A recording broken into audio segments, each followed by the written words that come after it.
Washington's Constitution. Although our state's official constitution was written and adopted in 1889, territorial officials had adopted an earlier version in 1878. The delegates who wrote the 1889 Constitution used lots of the ideas from the first Constitution. Much like the men who wrote the U.S. Constitution, they were all white males. They were men of property and high social standing, mostly lawyers, bankers, businessmen, and well-to-do farmers. The new state constitution shows clearly that the Constitution is a product of its time. The framers of the Constitution feared giving too much power to lawmakers who might be influenced by special interest groups, such as farmers, laborers, or big business. So they gave the governor broad veto powers.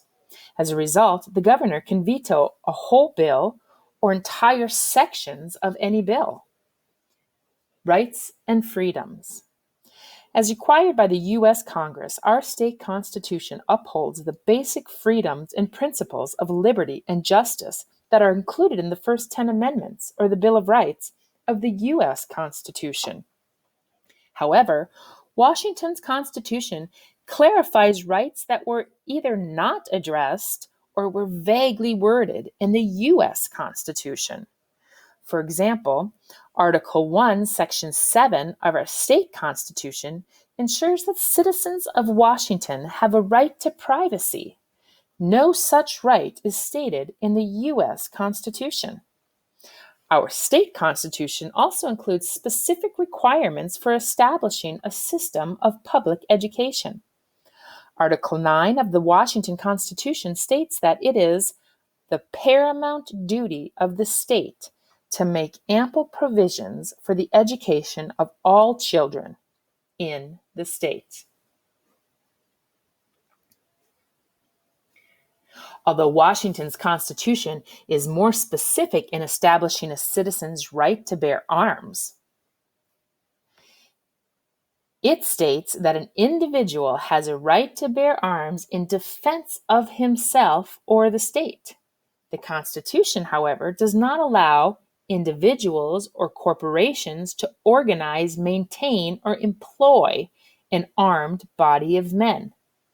Constitutional scholars have pointed out that the framers likely included this limitation in response to some of the violent labor strikes that had occurred in the country and in Washington in the late 1800s. During some of these strikes, business owners hired their own private armies to control striking workers. We will read more about labor unrest in coming chapters. Status of Indian rights. Article 26 of the Washington Constitution specifies that Indian land and the native people living there fall under the jurisdiction or power and authority of the federal government, not the state government.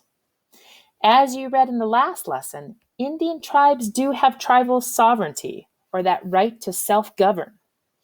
But federal law, however, is the supreme law of the land. Therefore, tribal law, as well as state law, can be overruled by federal law.